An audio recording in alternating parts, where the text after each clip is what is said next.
5, 4, 3, 2, 1. Before we get started, does anyone want to get out? The Galactic Dads Podcast, a podcast by geeky dads talking about all things geek, dad life, and beyond. Language.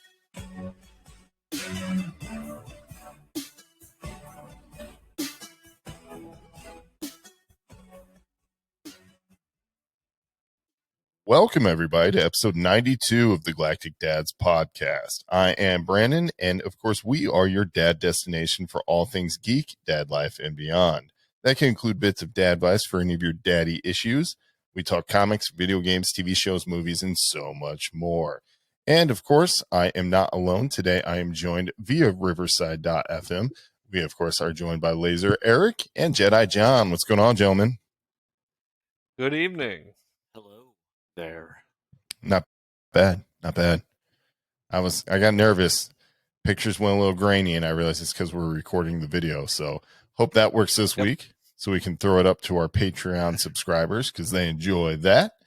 Also, you can check out the Galactic Dads on any of the social medias. Give us a like, give us a follow, check us out. We are at Galactic Dads on basically every platform but Snapchat. I'm not about that life.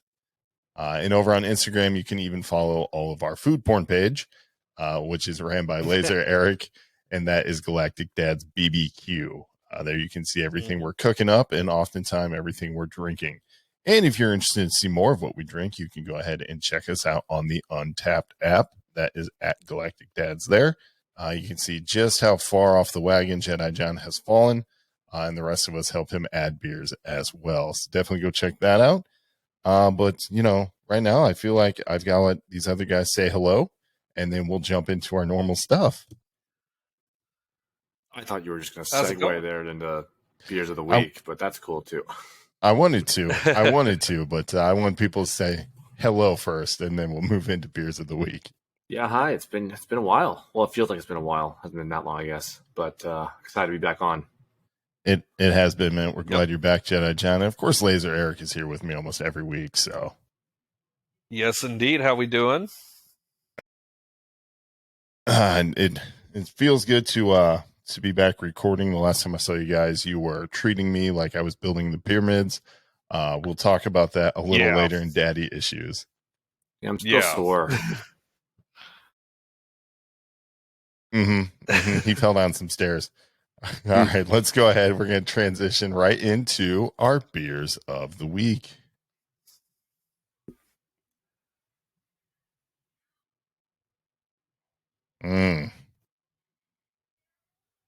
That's just wonderful. When we do these beers of the week, it always gives me a moment to sit down, relax, reflect, and catch a buzz. And that's what all dads need after a hard day. So, ain't that the truth? I'll go ahead and start us off. I had to unplug the beer fridge just to move some stuff around in studio dungeon here. And so I didn't have anything cold, and I drank everything else. So I just reached for the good old-fashioned Rebel Yell Kentucky Straight Bourbon Whiskey. It is a 40% alcohol by volume. It's good, though. It's one of the cheaper bourbons, but it's definitely still got a nice flavor to it. I'd put it above the old Jack Daniels, the old Jim Beam, but it's not quite Four Roses, and certainly is not Buffalo Trace. But it's good. I like Rebel Yell. Very good. What do you got that mixed with this evening? All right, I'm ashamed to admit this. A Diet Coke. Yeah. Could be worse. It could be worse. I think. It's not bad. I actually enjoy it. I just, don't feel like good sharing it. It should be straight over a nice large cube, but like I said, it's a lower tier, so no big deal. It mixes well. That's good. That's good. As long as it tastes good and you like it, that's the only thing that matters. Absolutely. So what do you got, Laser Eric? So I've got from our friends in Memphis, Tennessee at the Wiseacre Brewing Company. It's called Tiny Bomb. It's an American Pilsner, 4.5 alcohol by volume. It's a Pilsner. It's decent. It's a Pilsner. Yeah, I'm going to drink it, and I'm going to go find another beer, and I'm going to drink that one too. It'll be a good time. I haven't had a Pilsner in a long time. I think the last Pilsner I had was a Miller Lite. Right. Well, with it being 95 degrees outside, it makes sense. Of course, I understand. Then you got Jedi John over here, and he's going for the gold medal tonight, I think. Yeah, what do you got over there? He's going to carry it. I think I had to turn in the gold coin I had earlier today off the wagon. I don't know. Is that a milestone coin? I'm not sure. Sorry. I've never made it. It's 10 days, not 10 minutes, John. Oh, shoot. Yeah, I've never made that. Anyway, so I've got Four Hands Brewing Company's Strange Stout. It's barrel-aged Imperial Oatmeal Stout with vanilla and cacao. Cacao. And what does it say? It says something else on here too. And Rainbow Pony Dones. Dones? Help me out here. Dust? Donuts. That's what Strange Dust? Donuts calls Oh, their yeah, donuts. the donuts from Strange that's Donuts. it. Gotcha. It's a Strange Donut collaboration. Yeah. It's a collab. I forgot they call Which them is donuts awesome. there. I've only been there like twice. Anyway, 10.5% alcohol by volume. I'm having a good night. That's a beer that's going to get you there. It's going to get you there. That's good, though. I like that you're drinking a Four Hands, and not only that, a Four Hands collaboration beer, because later on in the episode, when we do our Galactic Dad Network updates, we have an announcement about a collaboration as well. So definitely stick around to the end of the show for that. But now it is time for us to move on into our daddy issues. You guys ready? Let's go.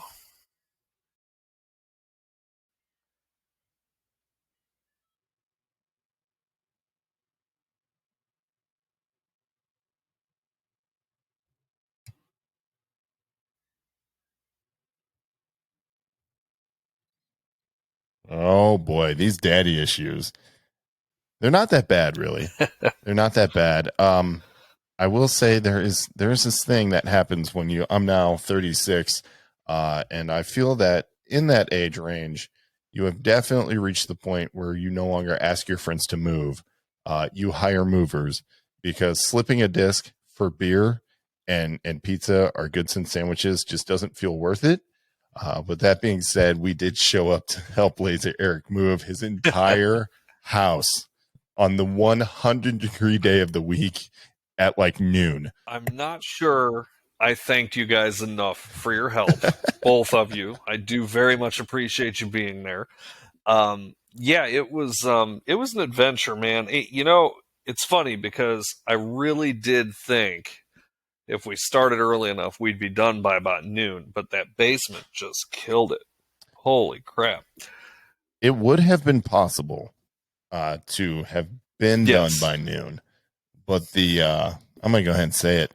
The motivation to be done by noon was not physically apparent by all involved. So that made it a little more difficult. Well, yeah. And you bring up a really good point, Brandon, because, I don't know when the last time you helped somebody move was. For me, it was probably 5 years ago or something like that. And I'm 39, so I feel it even that much more. But trust me, I know. I'm sorry. That was rude. But I think quite all right. I really looking back on it. And all of us that were there. I mean, we had 8, 9 guys. There were 9 individuals. And then your dad. Multitude of trucks, and my dad was there, and my dad's in his 60s, and he's not lifting as heavy as he used to, and things like that. So, I think honestly, if we were still in our early 30s on that, we'd have been done by 11 o'clock, and we would have been half drunk by noon, and it would have been great. That did not stop some of us from cracking open the first beer at 9:15. I'm looking at you, Tim. Oh yeah, but, he was drinking beer like it was Gatorade. Ridiculous. He did. He popped open a beer at 9 o'clock. Good for him. As we were starting. You know what? Real quick, because I know they listen to the show. Why don't you just do a shout out to all your movers? Yes. Let me do that, and I'm going to do my best to remember this. My mind's not what it was. First off, shout out to you two. Thank you very much. You're welcome. So You're welcome. Tim and Tom, thank you. Thank you for coming and helping me. My buddy Jason Trebo, thank you, sir. I appreciate you and your heavy lifting abilities. Griffin, my man, thank you for coming. Thank you for your help. Appreciate you very much. Matt, love you, dude. Thank you very much. Yep. Did I miss anybody? I think that was the gist, wasn't it? Don't forget to thank Stephanie, because I know she listens to the show. Actually, she's in the other room. She's like, "Hey, you forgot my brother." Yeah, Jason, thank you. Even though I'm not sure you listen to the show, but fair enough. thank you. I thought he was going to say, I don't think you helped very much, but that's fine. I'm just kidding. Everybody there was doing work. Yeah, everybody was sweating. Everybody regardless. there definitely put it in. Dude, What? you go to sometimes when you go to help people move, like there's like one or two people that just like they show up and they don't really do much. That was not the case. Like everybody was, just trying to get it done, and that made it better, But anyway, I appreciate it. I promise next time I'm hiring movers, we're good. You're not. You're in your favorite was forever just, home. You're not moving. My favorite was just Steph coming out and looking on the floor like, where'd those boxes go? And I'm like, oh, they're already gone. They're gone. Oh yeah. Yeah, she's like, I spent 2 hours moving all those boxes, and she turned around and they were gone because there were like 9 dudes in like rotation, just picking stuff up and moving outside. Which that was a lot of fun. That's the way to do it. Yeah, it makes it a lot lighter when you have that many people. Until you get to my basement and there's all the exercise equipment, my toolbox, the workbench, all that other crap. Dude, you know I what's swear to amazing is God. you left us at that house unknowingly to get your elliptical out of there, and everyone else knew. Everybody else knew. Aware. Everybody else knew to stay away from it. And Brandon and I were like, you know what? We'll get this because we're a mistake.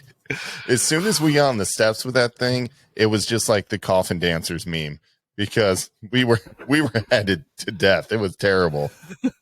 Thing was falling apart, smashing fingers. I caught the bulk of it with my face. It was awful. Although so that's no normal black Tuesday eye. night for him. Yeah, right. Yeah, well, right. Catch it in the face. That's right. Well, John, you missed the foosball table. Yeah. Yep. I just heard. I saw one text about it. I just thought to myself, that had to be hell. The leg just would knock him off. Like Eric's cracking. Did it make it? Did it make it to the new house, or did you just toss it? Nope. No, I ended up knocking the legs off of it, and I put it out front, and some very nice family with a couple of little boys came and picked it up. And I hope they're having a lot of fun with it, and I hope they enjoy it as much or more than we did. They're lucky because I really wanted to just send that thing down the steps and then go get an axe and just make a statement with it. Well, I'm the one who punched it, so nothing was as bad. You did. You punched it hard enough to snap the leg off, which was impressive. Was it too long to make or was it too wide to get through the stairs, or what was the deal? It was all the above. Too wide to get through with the legs on it, and the legs were not coming off. Despite our best efforts. Yeah, the little threaded piece inside was stripped, and it would not allow for me to remove it. And once I figured that out, it's like, okay, well, now I'm knocking this thing to hell. So there it goes. It's done. Well, you know what? But all in all, everyone survived.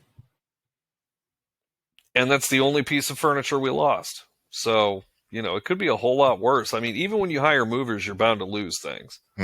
Yeah, things fly out of the back of the truck, which was awesome. There was like as they unlock it. Yeah. Yeah. Yeah, well, this one was just haphazardly thrown in the back of a F-150, And then, Oh yeah, you're talking about the wardrobe. yeah, the wardrobe. Oh, I missed that. Yeah, that thing. Well, it was a little IKEA like fabric wardrobe. This isn't like anything special by any means. Yeah, I took one look at it and I go, "That's coming out," but it wasn't in the vehicle I was in, and I was tired at that point, so I was like, "Yeah, I'll pray for it." And then, Yeah, at that point we were all just ready to be done. and So who was that? Was Matt driving that? yes, that was Matt's truck. He pulled up, and I saw him pull up. The thing was all mangled in the back of his truck, and I was like, "Yeah, it flew out." Well, I was following him, and I saw it come out, and I just started laughing. Like, as soon as it happened, I was like, I knew that was going to happen. Yeah, the good news is, though, that it snapped back together, no problem. It wasn't broken at all. It was just popped in out of place. But I laughed when it showed up because the part that you zip around it to secure the clothes once they're in the wardrobe is just a black bag. And I was like, you knew this thing was dead. It's already got a body bag. Yeah. And it flew out. And it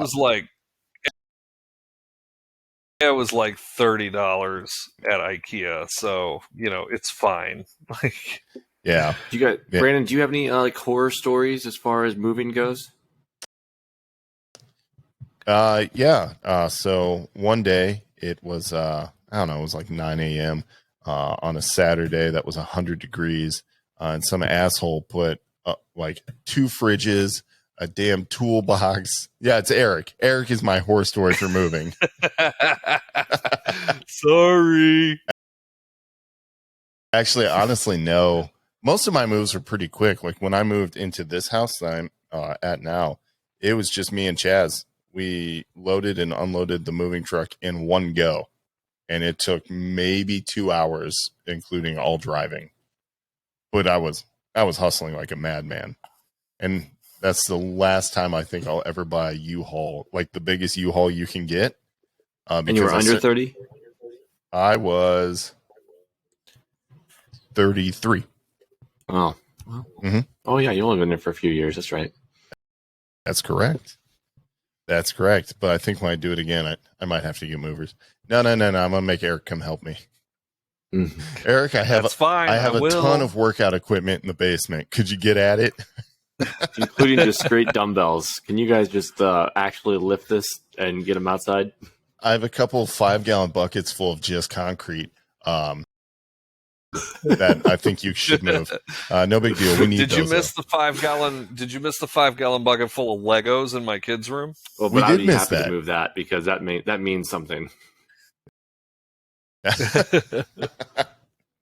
didn't think it was hilarious. All the workout equipment was Stephanie's, and for some reason, we're sitting there moving all those weights. She loves lifting so much. She should get out there and get a workout in. Hey, move these from here to the truck. What was it you said at one point? You walked by me with the weights in your hand and like, she does this for fun? Yeah, it was the medicine ball, right? That was the kettlebell. No, it was the kettlebell. And it was like, I swear to God, that was a 30-pound kettlebell. And that's insane. 35. 35. Yeah, great. She uses a 35-pound kettlebell. It was the only one there, which means that's the one she works out with. She does reps with that. And we were struggling just to carry it upstairs. Yeah. Eric, I wouldn't make her mad, man. Like that. Think of what. I try not to. Blink twice if you're okay. Blink twice if you're in trouble. All right. But yeah, moving is fun. I think everybody listening can relate. If you guys have any horror stories for moving, we'd love to hear them. You can go ahead and send them to us over at galacticdads@gmail.com. And please do. They always make for good entertainment. I would love to read them. We'll mention them on the next show. All right, so let's see. For daddy issues, there was this thing that went viral this week, and it involved a dad and McDonald's. You guys heard about this? Yeah, I heard about it. So I heard about it on the Rizzuto show this morning, which is, of course, great morning show here in St. Louis. They were talking on the internet. A man is getting just roasted because he lives that baby daddy life. So he went to baby mama's house where his child lives, and baby mama and his child also live. It's like a blended family situation. So she has another boyfriend. He has kids. So everybody got kids in that house. So when baby daddy comes over, he wants to bring his child McDonald's. But he doesn't get any of the other kids in the house McDonald's. And he gets just lit up for that by his baby mama. So the question is that the right thing to do? If you have a kid in a blended family situation and you come over with McDonald's, are you just getting your kid McDonald's? Are you going to bring McDonald's for the rest of the kids in the house as well? I see John thinking. Go for it, buddy. I think the biggest thing, the biggest question I have is it normal for you? Like, what's normal in the household? Like, if mom's bringing food home, if mom brings food home, does she bring it for for everybody versus just hers? You know, I think that's the. I'm assuming she probably does. I'm assuming the problem is no. Yes, she does. So that's what I'm assuming. Yes, she does. So that's why she was upset. Yeah. So what would you do? Would you, if you were the dad, and you were bringing McDonald's to your kid, are you bringing one Happy Meal, or are you bringing however many are in the house? I'd call ahead, figure it out. I would just be like, does everybody want McDonald's tonight, or is everybody okay with frozen dinners? Because, you know.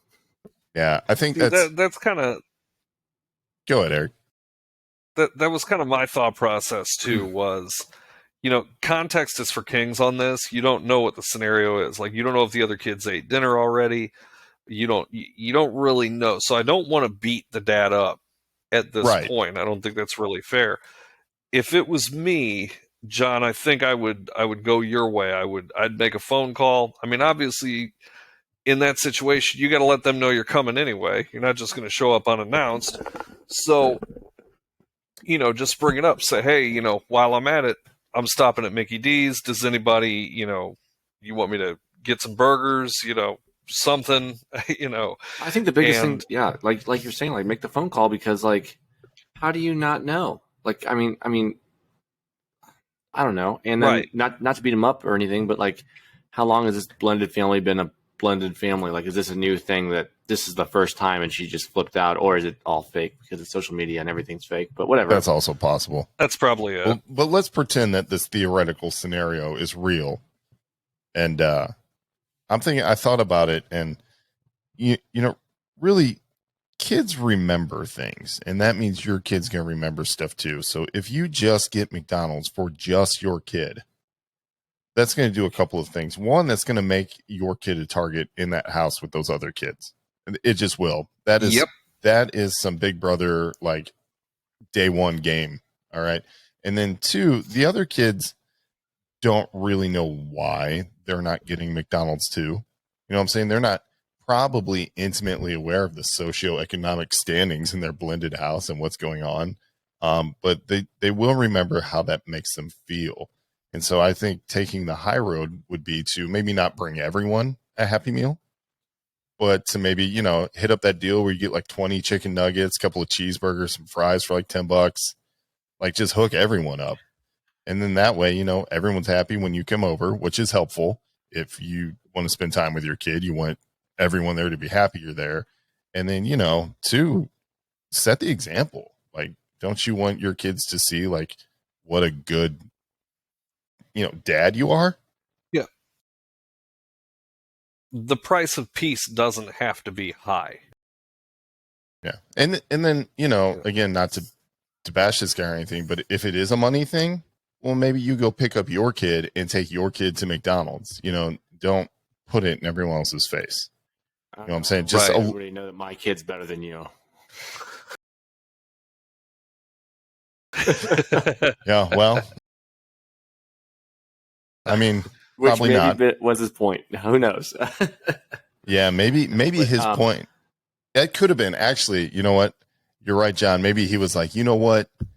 if your man that you with now was about something, he could afford McDonald's for everybody. But I can, and it's probably because he's not feeding the kid every day anyway. You know what I'm saying? Like, there's probably a lot of room for improvement here, but I think the argument goes that be kind to kids. So you shouldn't make jokes about the woman's ex that's not around. That's what you shouldn't do? Buying McDonald's for their kids? Oh, man. Oh, man. There's a million jokes that all right. Yeah. Sorry for that. Yeah, you can't help it. That's you. Just taking pot shots here. It's okay. It's okay. I think the right play to do, though, the right play to do is probably get something for everybody, or at least call ahead. I think that's the right play, but the dude didn't. So, social media warriors came out. Hey, yeah, we're talking social about media it. Knows best all the time. You know who else knows best? The father in Umbrella Academy. You guys been watching that? Seen 2 episodes. I gotta get caught up. Oh boy. Okay, so we'll talk about. Have you binged the whole thing already? Have you binged the whole thing? I am done. Oh my gosh, I am done. Hang on, we'll talk about for this. How do you have time? You have 2 kids. I'll tell you how I have time when we get to TV shows.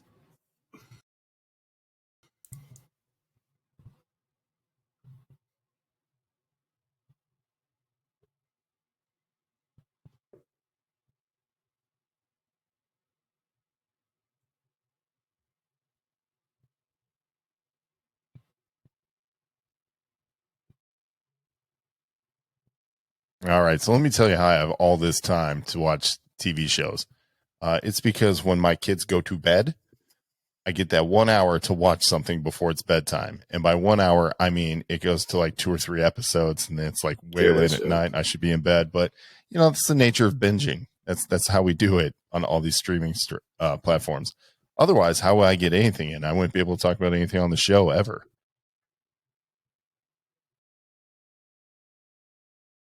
But I did. So let's talk about it real quick. So you guys haven't watched all of Umbrella Academy season 3, right? No, sir. Nope, not all of it. I will objectively say it is the best season of that show by far. I don't know how it couldn't be. The first 2 episodes were excellent. Yeah, they're good. Really excellent. I mean it's good. Like the season 2, there were a couple of episodes you were kind of boring. A little bit, you felt bored in some points. And this one, like, all the dialogue is hitting. There's one character who, like, their arc and the way they act, I was not a fan of.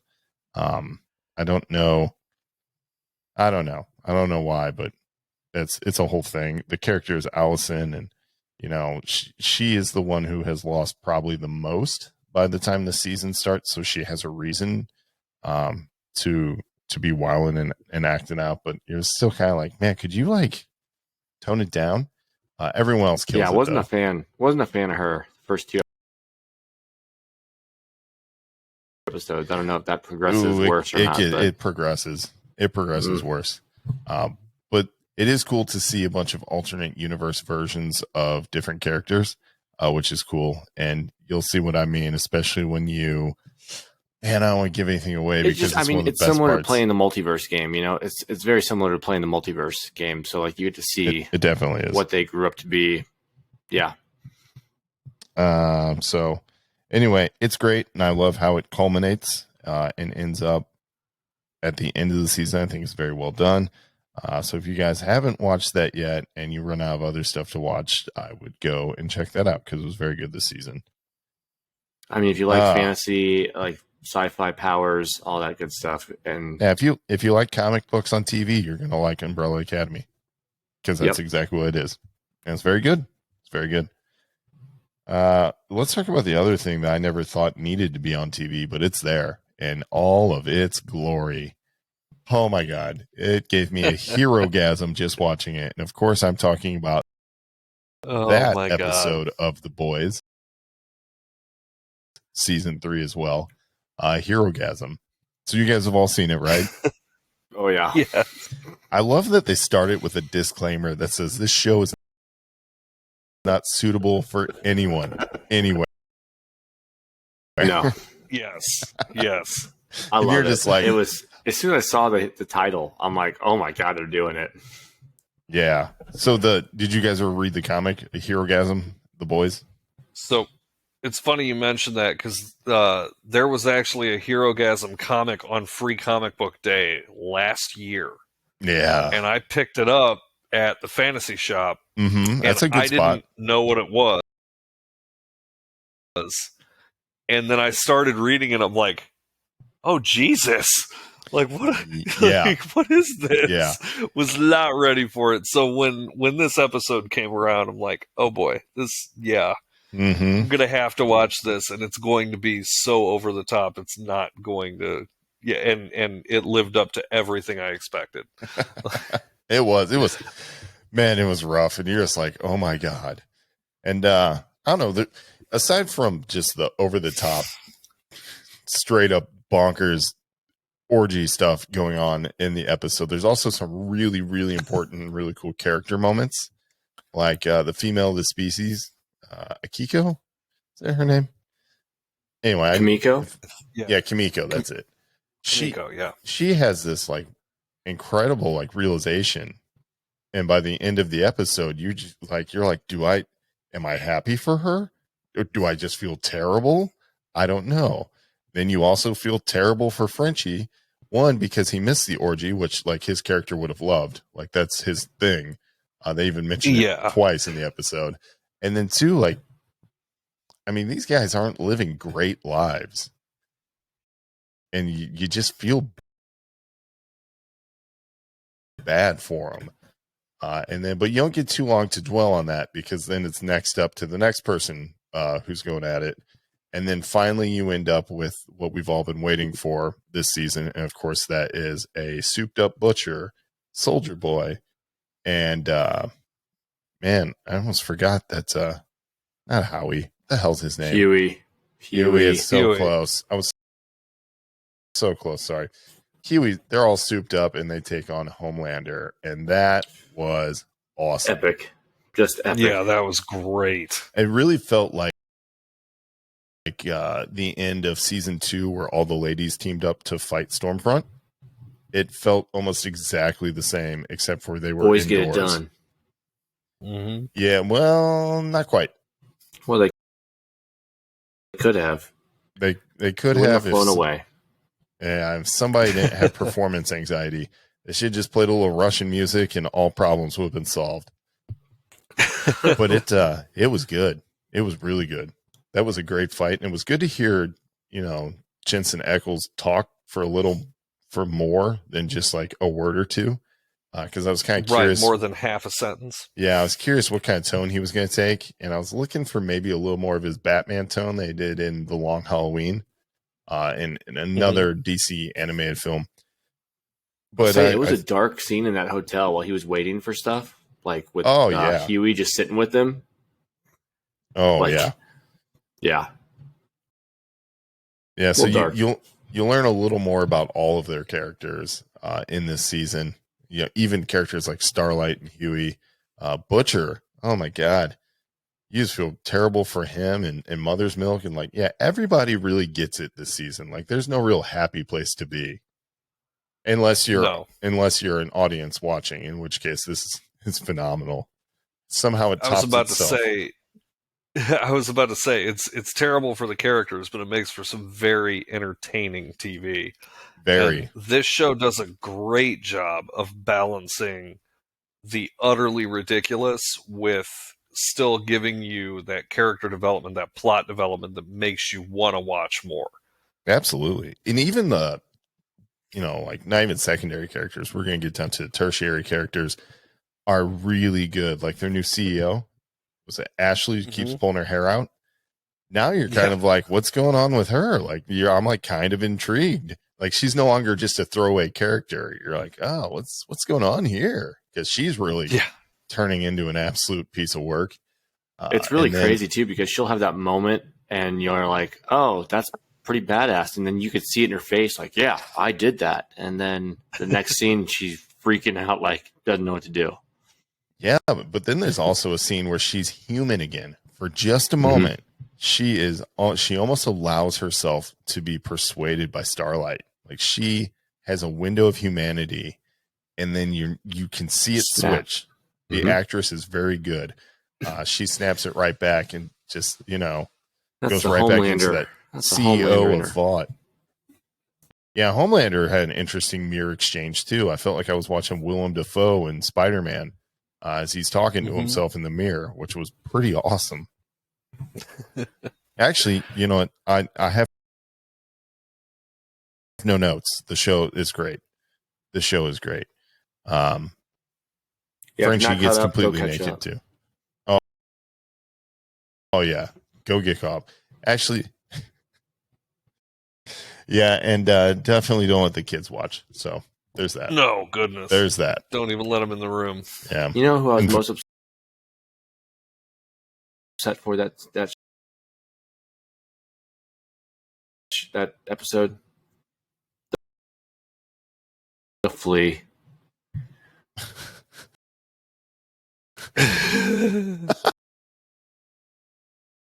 Is that his name? I don't even know if that's his name. You know who I'm talking about, though. Yeah, the tiny guy. Yeah, poor guy was stuck in tiny mode. Curb stomped. So sorry. Oh, man. Actually, I felt bad for almost everyone there. You know what's... Blue Hawk? That was rough. Oh, with A-Train? Yeah. I felt like that was a moment that needed to happen, but I was like, ooh, that's not good. We knew it was going to happen. Like, he was going to do it. Especially after he finally truly apologized to Huey. Because Huey wanted to beat him up. Like, Huey's like... he was going to try. Yeah, Huey was ready. He was like, wait, let's do it right now. Let's do it right now. And he's like, no, I'm sorry. And then Huey's like... Oh. An actual authentic apology from a member of the Seven that must have... It was clear, like, Huey would never in a million years have expected that. Nope. Which, right, in a way, is a whole nother turning point for the series. You know, we look at these characters as just irredeemable, and it turns out, they're kind of not. So it's nice to see that humanity still exists somewhere in most of these characters. I would argue that there is no humanity in Homelander, though. He is like he's way past redeemable. Yeah, he's gone way beyond any line of anything at this point. Yeah. But I mean, I still, you sit there and you watch this show and you have those moments, right? Those nice, like, character moments, like we talked about at the beginning when we were talking about this. And then immediately after that, you see somebody open a door and get completely covered in what I can only describe as like buckets full of semen. And there's an article in Men's Health where Carl Urban was talking about the filming of that scene. And it says when filming the scene, they ran out of like fake semen to cover mother's milk in. Like, that's how much they just liberally used this stuff. And I was like, that's disgusting. Didn't they have like a tanker truck full of it or something? I thought I'd read something where they had literally an oil tanker full. It might as well have been a fire hose, like just blowing it. For real, he was completely covered. And if I'm that character, that's the moment I pull out guns and just start shooting everyone. Oh yeah, that's your villain origin story right there. Boom, done. Can we just real quick go from the fact that the Deep, while having sex with his wife, was talking to an octopus in the tank, to getting fellatioed by an octopus at Herogasm? Yep. Yeah, he and seems start to have getting a photo of that. Like, that's the first thing she thought to do. Oh, just wait, I got you. Oh, that's wonderful. Yeah, the last time he did that to an octopus, though, he had to eat it. Remember, Homelander made him eat the octopus, and that was what I'm saying. He was talking to him about it, right? He like that's what I thought. The Deep was talking to the octopus while he was having sex with his wife. Oh yeah, that one was messed up. Yeah, that was really gross. And then, that was messed up. And then there was a lot of stuff wrong with that episode, actually. the tiny guy that grew to size after he was inside a female, and he was just soaking wet when he came out and ran into Mother's Milk's shoulder. And he's like, bathroom now. It was messed up. That whole episode was over the top for being over the top sake, which is still, that's the show. Yes. That's the show. It's still highly entertaining though. It's so I don't good. know that 10 years ago this show could be made, which is weird because of the current climate that we find ourselves. And somehow they lean into that too. And it just works so beautifully. It's like RoboCop level satire or Starship Troopers. It is to that level of satirical commentary on the world we live in now that I think you would spend more time talking about it if they weren't doing outrageously gross stuff all the time in every episode too. Yeah, it's got that South Park level of ridiculous. It really does. And it's getting... But it's live action. Indeed. That's a good way to compare it. If South Park was just about superheroes, I think that's what The Boys would be. Yeah. Yeah. For sure. Solid. You love how MM almost got molested by Love Sausage also, and then named him appropriately. I like that name, Love Sausage. I like it. Yeah. The only thing better than that was Starlight trying to convince Love Sausage that she brought a non-soup because he was really, really good at cunnilingus. Like, so good. And he's like, yeah. Like, that wasn't awkward. Like, I've had it, but he asked him, right? And he's like, no, I've had enough right now. I gotta wait. Oh, yeah. Oh, my God, you're right. So, yeah, that whole episode's messed up. But the end of it is really good, too. It is. It leaves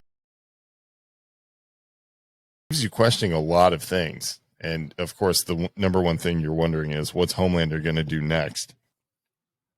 Right. I'm wondering what the Senator is going to do next. Oh, yeah. Oh, we're going to find out. We're going to find out because don't forget that wonderful video Starlight posted already at the end of the episode, which online, Vought International put out a publicly released statement about that video. You can go find it on Twitter, and it obviously completely denies and tries to discredit Starlight, which it just feels very real for what they would do in that situation. Their social media team is so good. Dude, the whole show's Phenomenal. on top of it. Did you get what is it? Is it pornsoups.com? Is that the website? Yeah, there's a website that's in the episode, and it actually exists. They built the domain. No. Yeah, there's like sex toys and stuff that you can get, like the. Oh my God! If only our listeners could see the look on John's face. You mean the Sevens dildos are available? Or? Yeah. The Homelander dildo. There was the one. I think there was a Maeve strap on too. Like, yeah, all of these. Was it Rainbow? It should have been Rainbow. I think one of them was. I don't know. You can go online. The Brave Maeve Rainbow strap on. I don't know. I can't do it.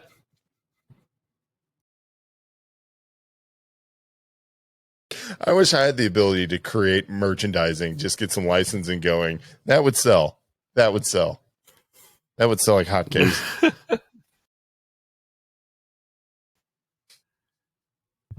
Anyway.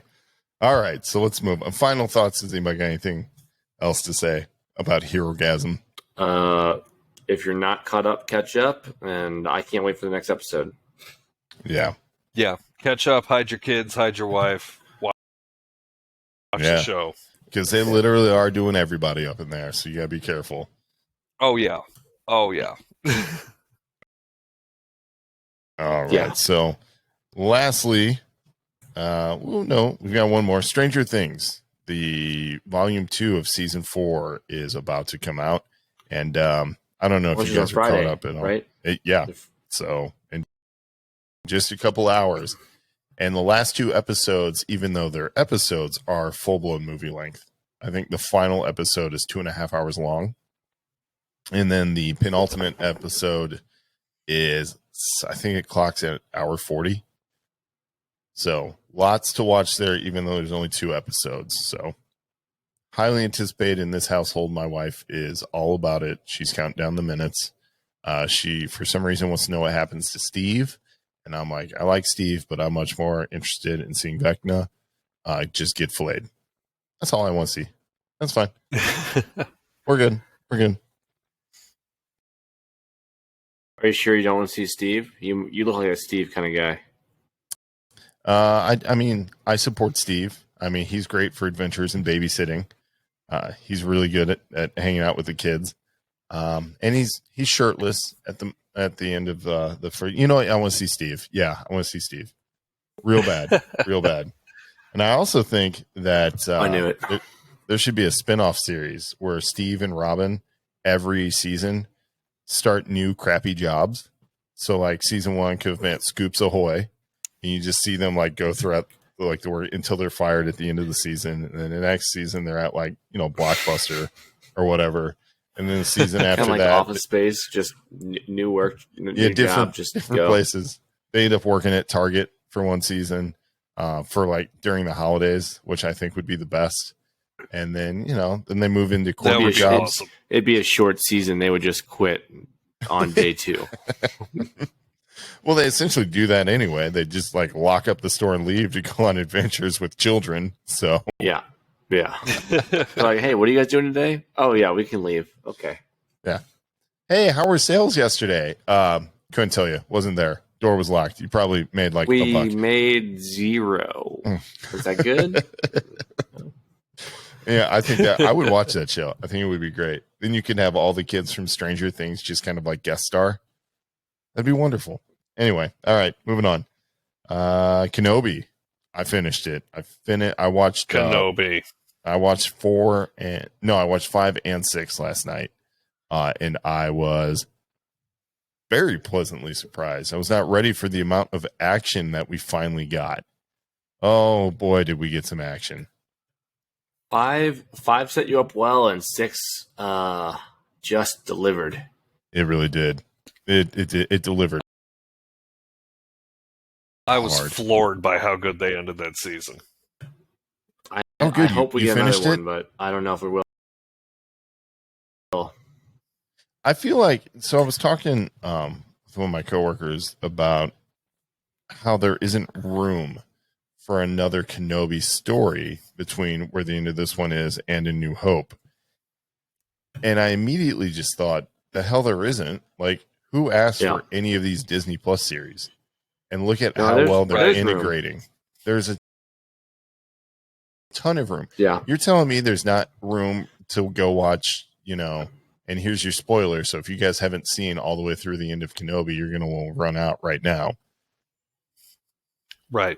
You had your time. Okay. You're telling me you don't want to watch a Obi-Wan and Force Ghost Qui-Gon Jinn, like buddy cop, like spinoff series? I'll watch the hell out of that. They're just like learning new things and like going around and solving people's problems in the Jedi way as they just wreak mischief against the Galactic Empire. That would be so cool. That would be awesome. Yeah, I think, you know, for people that don't think there's time, we just watched 3.5 or 4 days of Kenobi's time on Tatooine. That's what we watched. So right. There's absolutely time. It just depends on how they want to take it. They can't really touch Luke anymore, like as far as a character goes, or the Lars family, just because it would get too messy with the timeline breakup. I'm okay with them leaving. They did say alone. Vader's right, yeah. And then Vader's story is done now because they should not meet until they get to the duel on Death Star. So right. Agreed. There's other ways that you can explore Kenobi's story, though, integrating some of the new rebel cells that he knows, especially now that he knows about the path and everything else he's learned. So there's a lot of ways you can take the story. I really hope they do a season 2. Hasn't been announced, but hope they do it. Yeah, I really hope I they agree. do. I'd like to see a season 2. I'd like to see them kind of take it in a direction where you don't you don't have to have a Skywalker. You don't even necessarily have to go with the past too much. I mean, he can, the Qui-Gon Jinn buddy cop thing is a good idea, or having some, a little bit of companionship, maybe have him do a little traveling. You can galaxy. introduce other characters. Yeah. Well, you've got a little bit of, you got a little bit of time between then and A New Hope, and there's a lot of time there where we don't know what Ahsoka's doing. They can cross paths. We do have those shows already lined up. I know, Jedi John, you can help me out here. I think the next Star Wars show that's coming out it is Ahsoka, isn't it? What's the next Star Wars show on Disney Plus? Live action, we should get Mando season 3 after Ahsoka. Wait. I think it's help me out. Oh, geez. Ahsoka's still this year. No. Ahsoka's next year. Next year. Okay. Yeah, they just started filming. Ahsoka just started filming in May. Like the end of May, they just started filming. So they're not going to be out this year.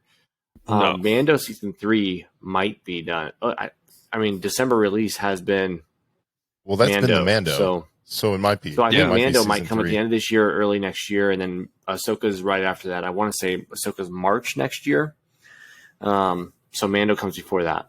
Mando season 3, I think. You know what? I'm okay with that because I just realized that I thought we just got a Mandalorian season, and it wasn't. It was just the second half of Book of Boba, which I think could have arguably been titled and The Mandalorian, but whatever. It was great. So, yeah, I think we're due for season 3 of The Mandalorian. But there's other stuff, too. Man, I'm just thinking, you know what? Come D23, we're going to see a whole bunch of stuff that we aren't even expecting yet, I'm sure. So Mando season 3 is coming out February of 23. Ahsoka should be March or April, I believe.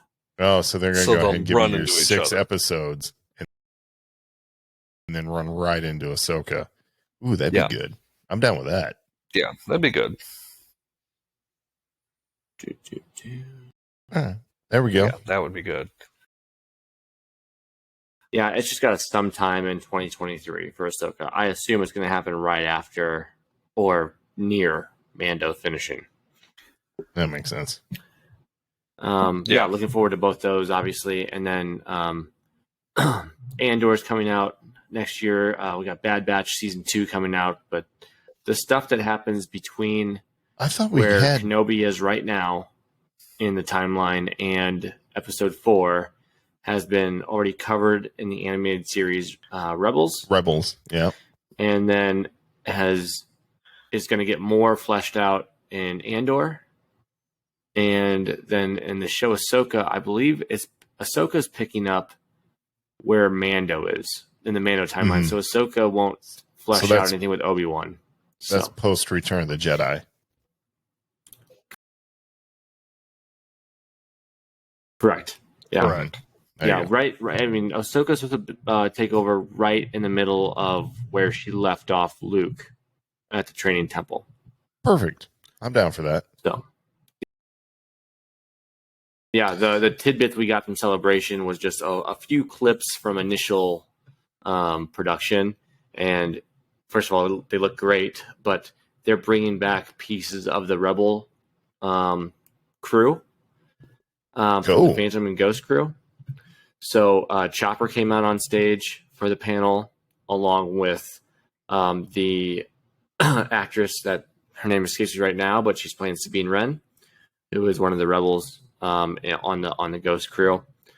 So along with Hera, who was the pilot on the Ghost crew. So Hera, Sabine, and Chopper are back with Ahsoka. So they should be hunting down Ezra Bridger. And their ultimate goal will be to find Grand Admiral Thrawn, which was alluded to in season 2 of Mando. Should be a lot of fun. That'll be awesome. That will be awesome. I look forward to that. And as always, if you guys want to catch more Star Wars stuff, check out the Force Dyad.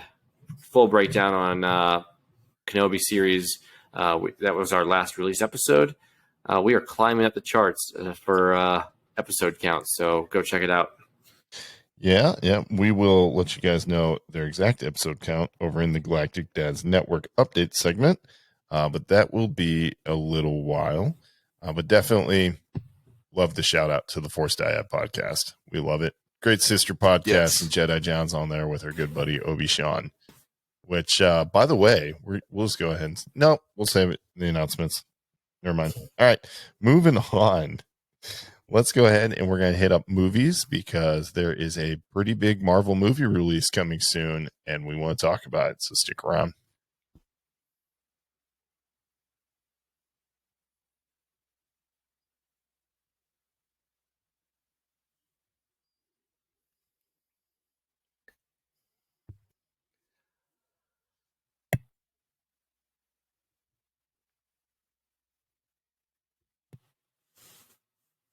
All right, we're definitely ready to talk about the movie that we have been waiting for, and that is Thor: Love and Thunder. That movie finally drops just the next weekend, July 8th, right? Yep, which is next July Friday. 7th. What? There's some showings on July 7th. Okay, gotcha. On that Thursday, yeah. On Thursday. Yep. So Jane anyway, Foster's return. Jane Foster returns, and so does Mjolnir. Mjolnir's back. It's obviously been through some things, and even Thor is very surprised to see it in the trailer. There's also some really cool characters who are back. Again, Valkyrie gets to show off her awesome fighting prowess, and then Korg is back as well, and as well as all of the Guardians of the Galaxy. And who else is back? My God. Can't forget the Guardians. I will say that I'm surprised to see Valkyrie back because she would be on Earth leading New Asgard, right? I think that makes perfect sense of why you would see her, though, because Gore is the God Butcher, so he's after the gods, which means he's after the Asgardians. And her job as King of Asgard right now would be to protect them. And so in the trailer, you get to see her fighting Gore. Makes perfect sense.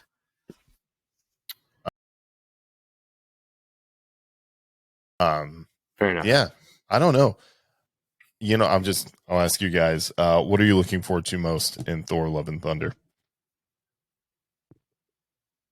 I'm looking forward to another Taika Waititi Thor movie. Because Ragnarok was awesome. I think this movie, I don't think this movie will be Ragnarok, but I think it'll be real close. I think it'll be, you're going to get, with Thor, you always get kind of a grand scale. And I don't think there's going to be any exception to that here. I mean, you saw Zeus in the trailer, and all, all of the scenery and everything there. I'm really looking forward to the grand spectacle of things. You mean Chris Hemsworth's butt? Oh yeah, absolutely, yes. Yeah, yes. It'll be the first MCU movie to show partial nudity, which means we're gonna see Thor cheeks, guys. So get ready. You're gonna sit here and act like you're not excited. Come on now. I'm excited for what that's gonna do at my house. Yeah, that's gonna preheat the oven, so no problems. Yep, there you go. Looking forward to doing some baking when I get home. That'll be on Disney Plus every night before bed. No big deal. Honey, you love Just this scene? One scene. What movie do you want to watch tonight? I want to watch Love and Thunder, without a doubt. You heard those thunderclaps? Clapping those cheeks. Let's go. There we go. Anyway, oh boy. And it's Russell Crowe. It's Russell Crowe. It is. In that. Russell Crowe is Zeus in Thor: Love and Thunder. What else are you looking forward to? Honestly, I wish Disney would just stop making Marvel movies and focus on Star Wars. I'm just kidding. I'm kidding. Yeah. I'm turning off your mic. See you, John. Yeah. See ya. No. No. I'm honestly looking forward to it. I was late to the game on Doctor Strange. We had a lot of stuff going on, personally, in my household. Some daddy issues. Some just I'm married and stuff happens with that happens families. Unfortunately, we've got somebody in the hospital right now in one of the families, so it just takes time. But I'm much more on top of this one, and I think Olivia, like my wife, wants to see it also, so that really helps. Versus That helps. Doctor Strange, it did look like kind of more of a horror movie type preview, and she was like, I'm okay. And I'm like, oh, I'd really like to go see it. But we just got into the movies again for the first time the other week, and we saw Jurassic Jurassic World Dominion. And I think she misses the movies. So I think I'm going to be able to sell Love and Thunder pretty easily. So I can't wait to see it. Good. And I'm really excited for Christian Bale in there. I'm really excited for Russell Crowe. And so get some good secondary characters. And then obviously love Chris Helmsworth and love Natalie Portman coming back. So very excited to see it. Yeah, that is probably what I'm looking forward to most in Thor: Love and Thunder. I want to see how Natalie Portman's character, Jane Foster, ends up getting Mjolnir. I want to know how Big Mjolnir reforms. So I'm sure we'll get all of that information. I want to know, will they let Gore, the God Butcher, is he going to be using a symbiote? Because in the comics, that is exactly what Gore uses. It is one of his weapons. And of course, we all know that the symbiote has just been introduced into the MCU at the end of Spider-Man Homecoming. So if you watch the trailer, you see Gore is talking and walking in what appears to be a black room. But if you look kind of closely, the walls are moving and they're black trindles, and it looks very much like a symbiote to me. So I'm hoping that is the route they go. I'm hoping it's they borrow a little bit from Donny Cates' run over in Venom, and they use it's not the Necro Sword. It's escaping me right now, but it's like the symbiote sword. It's like one of their like real weapons. I hope that's the weapon he uses in his quest to kill the gods. So I'm excited to see that. I'm also excited to see Christian Bale act. I hope he does a little comedy, because it is a Taika Waititi film. And I'm excited to see how the Guardians kind of play out in this movie, because we know Guardians Volume 3 is on the way. And I'd like to see how that's set up. So there's a lot to look forward to in this movie. This movie is going to do a lot of lifting to advance the cosmic side of the storyline in the MCU, which is always exciting, because in Phase 2, I didn't know I wanted it. It turned out to be one of the better parts of the MCU so far. And of course, that's how you get the threat of Thanos. So that is what I'm looking forward to. And that brings me right into my next question. What do you guys think the next Marvel movie Thanos level threat is? Oh, who or what do you think it is, and why? Because Kevin Feige just recently announced that as Phase 4 comes to a close, which we're now marching that way, it's about to become very clear what the overall threat is going to be. And I know we've had a lot of, I'll just say it, Doctor Strange Multiverse of Madness makes me think very specifically it's going to be something incursion related, or even on the level of Secret Wars, Jonathan Hickman's, where, the multiverses fight and all collapse into one. And then you have one remaining set of characters, which could be really cool, or it could be, something way different than that. It could be Galactus, because we have the Fantastic Four, of course, coming at the very end of Phase 4. Or, it could be anything at this point. So I was wondering what you guys thought that next overarching villain could be. I think the signs for me are pointing toward Doctor Doom. And I'm not going to sit here and say I have a whole ton of facts to back it up, but it feels like that might be the right next step. Because like you said, we've got the Fantastic Four coming up. Doctor Doom in the comics is absolutely that level of a villain that can really wreck stuff and cause a lot of trouble. I don't know. I feel like that's going to be the case. Yeah, I'll go ahead and I'll agree with you. And I feel like Doom would be a good choice, because one of the things that Marvel did with Thanos in the MCU was they gave him a really good reason to try and do what he was doing. Yes. So they humanized his motivation a bit. And I feel like you could do the same thing with Doom when he's trying. There's an arc where Dr. Doom, he tricks Mephisto into releasing his mother's soul from hell. And in his quest to save his mother's soul, what wouldn't he do? You know, so I feel like that would be a great way to even pull in Doctor Strange, who we know will appear again, kind of into that realm. So I think Doctor Doom could be a good bet. Although I'm not sure that he's going to be the main overarching problem, but he could be. You never know. You're right. He's the type of villain that is able to transcend normal earthly levels of villainy. I mean, Secret Wars was a perfect example. He stole the power of the Beyonders and reshaped reality at his will. So he could be that next guy. I would love to see Secret Wars on the big screen in some fashion. That would be incredible. I would love that. And you know, it's more possible than I think we realize, because the MCU is gonna get, let's just call it what it is. The MCU is gonna get too big for itself before too long. Real soon. I think that might be the point. And I think that lends itself to the Incursions and Secret Wars. Right. And if they can kind of, I don't want to say call the herd, but if they can kind of, you know, contract it back down to something a little more manageable, it's only going to benefit the sum of the parts. And that's also how you get the mutants there. Correct. Yeah. I was about to say, you've got to make, you know, they can't hold on to the mutants forever. You've got to bring, especially now that Charles Xavier made an appearance in Doctor Strange, you know that they're going to start showing up more. And the Inhumans are back too. Don't forget Black Bolt was there as well. True. That's true. I don't know. John, what do you think?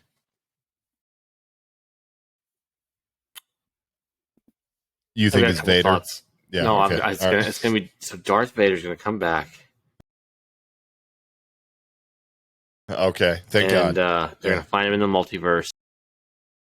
No, so I got a couple different things. Number one, Kang the Conqueror is still out there from Loki. This is true. And I don't know if he's gonna be this phase's Thanos, right? Like, we don't know if that he's gonna come through right now or if he's gonna wait. He could wait. But that is a Thanos level threat that's already introduced. Agreed. But so was Dormammu in the first Doctor Strange. Yeah, and they shut him down in one episode. Or one movie. So it's possible. Although, to your point, Kang is introduced at the end of Loki, but then appears again in Ant-Man and Wasp and Quantumania. That's where we'll see Kang again. So and it's not the same Kang. Let's not forget that. It'll be the same actor, but it's not going to be the same Kang. So this could be very interesting. So Kang is still there. So I understand the Doctor Doom theories, and I've heard them. I've seen them on the internet. They're going nuts, right? Since they introduced the Fantastic Four and Doctor Strange. I just feel like Kang is an obvious choice, which means they might go away from him. And then the other one that I'm like, this could be a real threat level that we haven't seen, but they also could just be saving him for Guardians 3, is Adam Warlock. He is in Guardians 3, by the way. He was announced, right? Yeah. Yes. So at the same time, like, that's a very, very powerful character, and they don't have to go true to comics, so they could introduce him as a bigger threat. Well, I mean, again, see, this is the thing about Marvel. They have their villains who are on a grand scale cosmic threats. Look at Ego, the living planet. He was consuming the galaxy, essentially, right? Yeah. And then they shut him down in one movie. Yep. They're really good at that. They are. They are. I mean, the only time you see stuff that's not like universe threatening is if you watch Captain America or Black Widow. in which case it's just world stuff. And you're like, this seems like small potatoes. Let's get back out there with the Guardians. But you're absolutely, I mean, you're right. I agree with you. Adam Warlock, you know, traditionally he's a heroic character, but versions of him that are evil, like the Magus, you know, really cause a lot of problems. They end up opening the void into the Cancer universe. Or him, right? Just him. Yeah, is bad. But he brings about the Annihilation Wave in the comics, which begins erasing like the universe as it goes. And that's one of the things that banded all the cosmic Marvel superheroes together, which was, by the way, an awesome series. The Annihilation Wave. If you have not read that, you definitely should. And there's some incredible writing and superb artwork. And it was right before the first Guardians of the Galaxy movie came out. So Star-Lord's a little different in that series than you would expect him to be. Although he's adopted more Chris Pratt-like traits now in the comics, unfortunately. But anyway, you're right. Adam Warlock, if they go the route that he has been in the comics, if he gets the evil self, that's a problem. That's a real problem. So it could be cool. And he ends up working with Annihilus, and Thanos gets involved in all sorts of stuff. So, yeah, John, you're right. I'm actually kind of excited to see that. Makes me even more excited to see where they go with Guardians Volume 3. Yeah. So. And like I said before, you just can't forget about Kang. Like, I would love to see Doctor Doom on a Thanos level threat, but we've already met Kang twice. Well, we will meet Kang for a second time shortly. And then with Loki Season 2 coming out, we're going to see him again, I'm sure. So... Oh, yeah. Well, that was going to be my next question for you. If we're interested in Kang the way that we are, would you not compare him to this phase's Loki then? Because we initially met Loki in Thor, and then, of course, he ended up being so beloved that they wrote him into Thor 2 and then the Avengers. And then, you know, of course, people love Loki, so he got his own show and ended up in all the other Infinity War and Endgame as well. So, Kang could be the new Loki for this phase.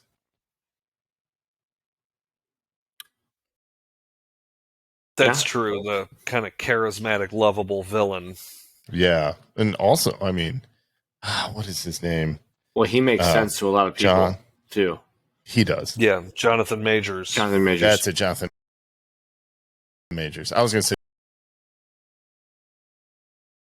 John Boyega, but yeah, no. He played Jonathan in shoot. I'll give it to me. Don't do it. He was Watchmen. He was Watchmen. Thank you. Dr. Manhattan. Yeah. He was Dr. Manhattan in Watchmen. Thank you. He was fantastic. I'm like, man, I had it right on the tip of my tongue the whole time. But yeah. Fantastic as great. Dr. Manhattan. So can't wait. He's in a ton of other stuff. Can't wait to see him more. Yeah, that's it. That's all I've got for movies. I mean, Thor Love and Thunder is bringing the heat for us, and we're all excited to go see it. So, John, I've got a quick question for you. Since you saw it and I saw it, what on a scale of 1 to 10, what would you rate Jurassic World Dominion? One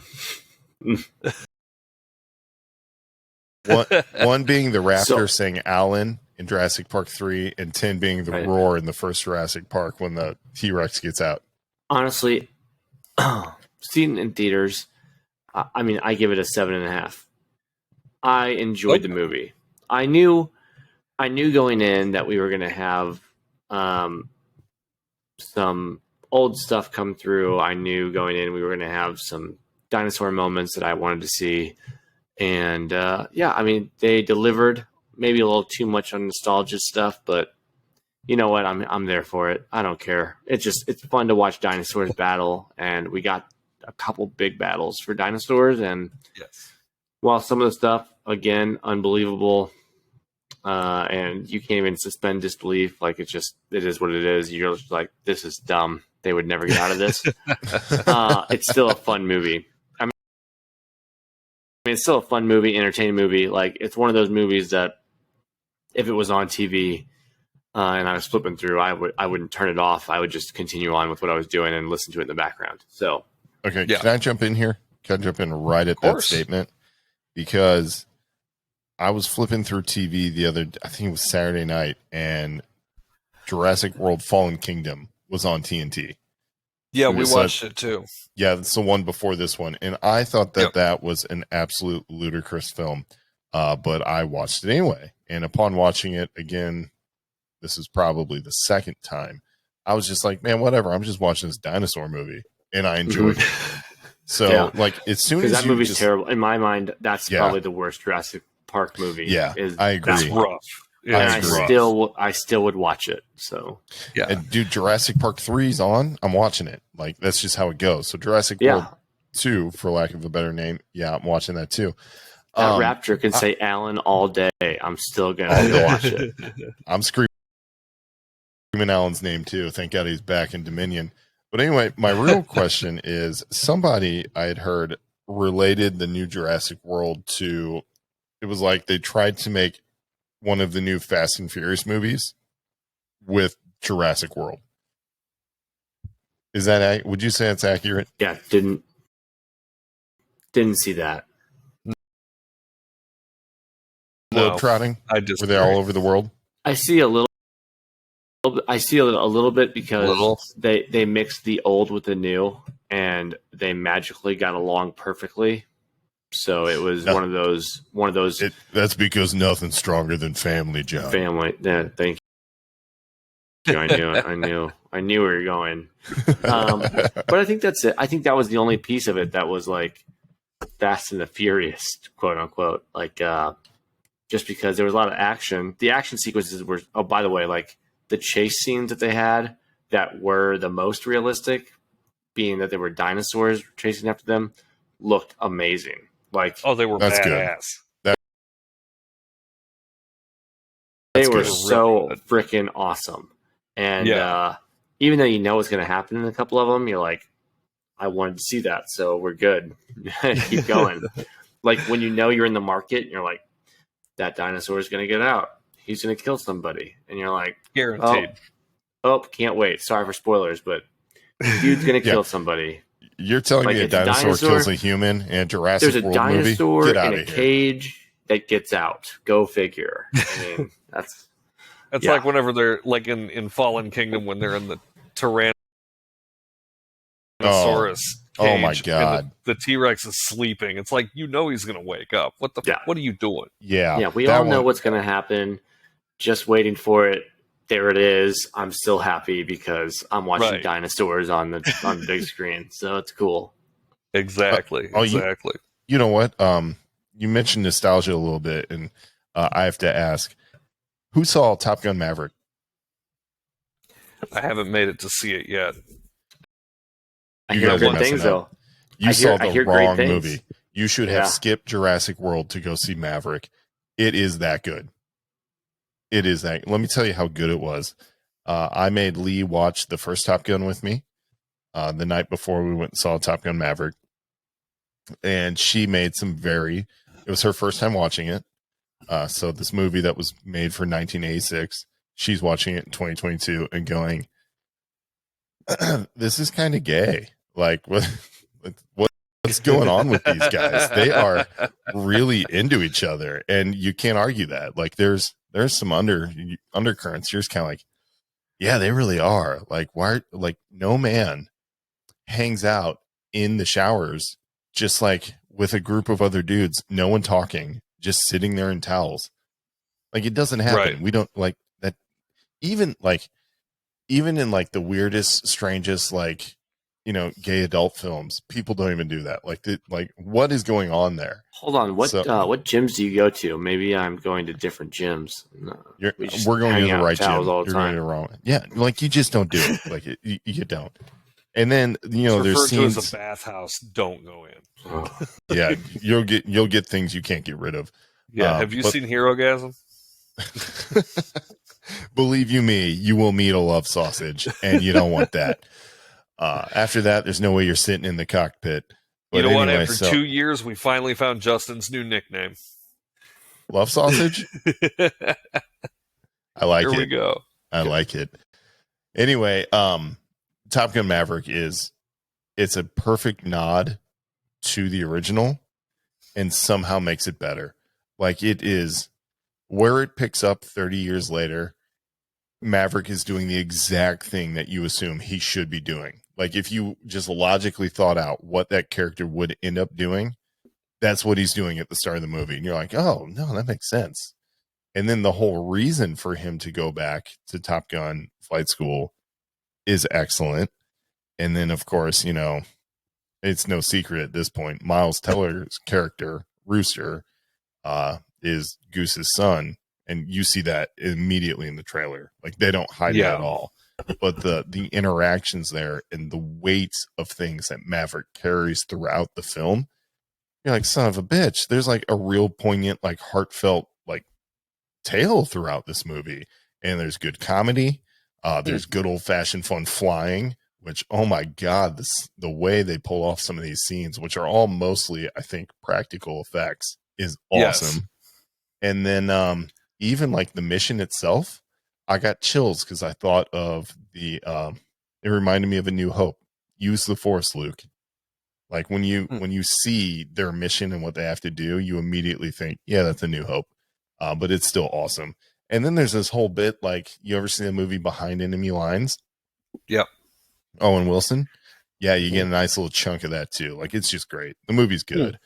Any parts that are cheesy for nostalgia's sake, so they're not even sickening. And then you get to see Val Kilmer as Iceman again, which is really cool too. So, great movie.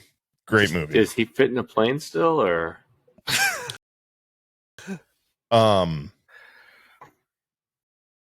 Yeah, that joke. That joke's good. Well, he's an admiral, so it's probably like a G5. It's got a little bit more space than an F-18. Admirals don't fly, baby. They sail. They don't get no planes no more. No, it's good. And he would fit in a plane. I'd make another joke, but it would give away the movie, and that would make me a dick. But just know that I'm not offended by your joke about would he fit in the plane. I'm fighting the urge to say something worse, and I'm not going to do it. Appreciate it. I mean, you should for me, because I don't care, but we'll do it offline. Listeners do it offline. Yeah.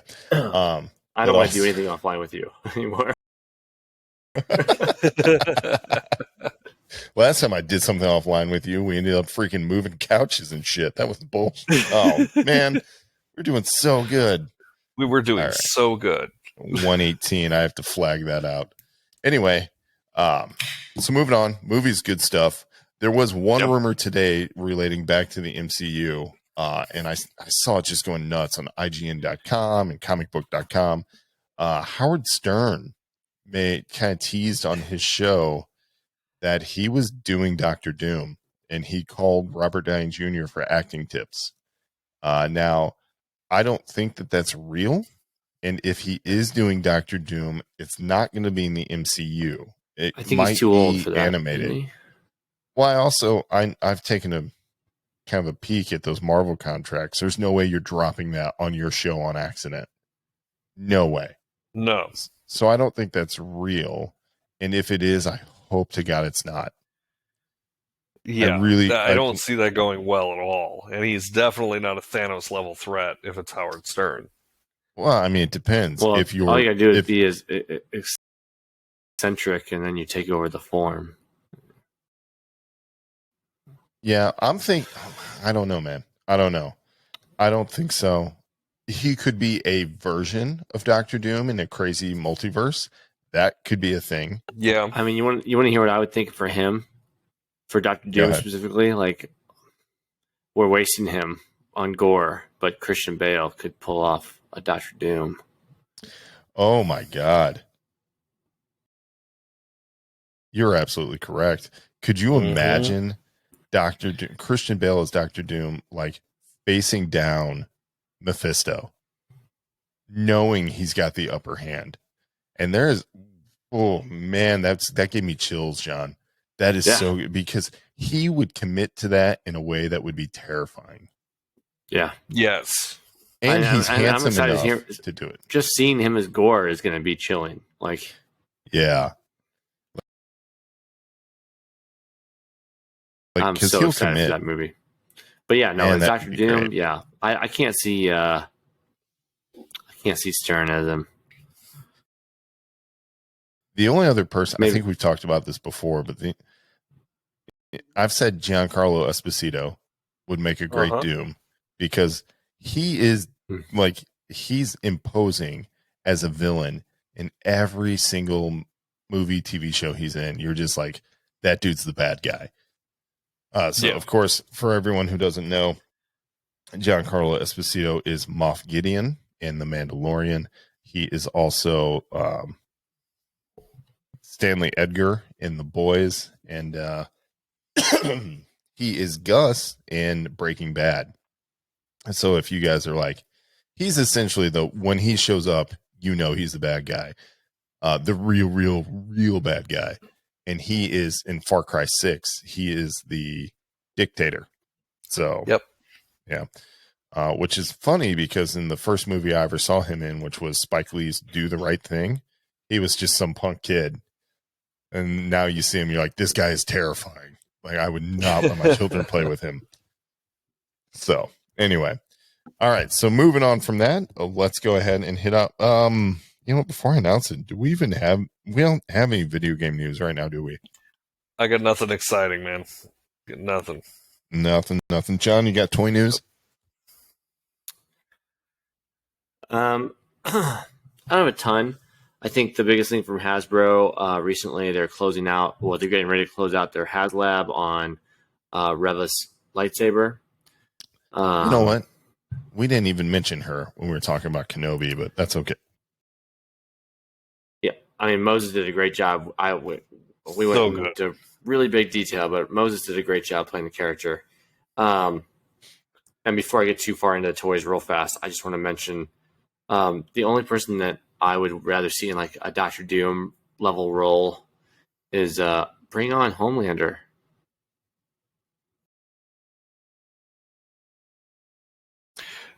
Tony Stark, right? He can do it. Anthony Starr. Anthony, yeah.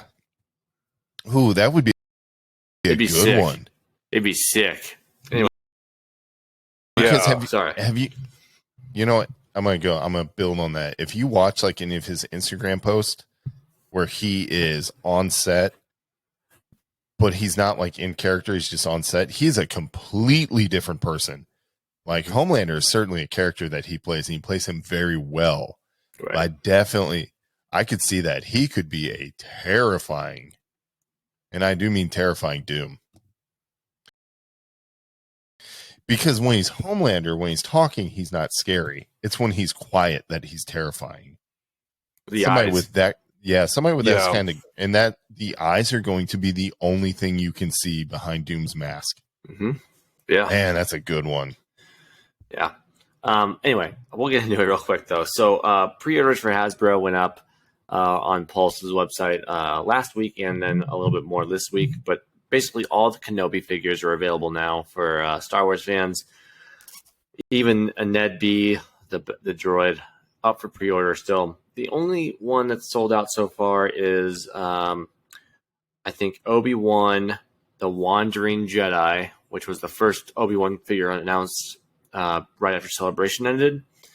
And then the Darth Maul with metallic legs, which he was announced, and everybody wanted him because we've been asking for him since forever. Since the Phantom Menace, yeah. Well, since he was re-announced in Clone Wars with metal legs, so yeah. But every other figure is available for pre-order. They're doing retro collection figures, but for Black Series, they got Ned B the droid. They've got another Kenobi, more in his Jedi garbs from Jabeam, and then we've got a new Vader, a new Tala. All the Inquisitors are up for grabs still. Very exciting stuff. Everything looks good. So, but as far as HasLab goes, because you guys know me, I talked about the Rancor multiple times on this podcast. It is it's just tough. It's tough to Go get ahead, things, buddy.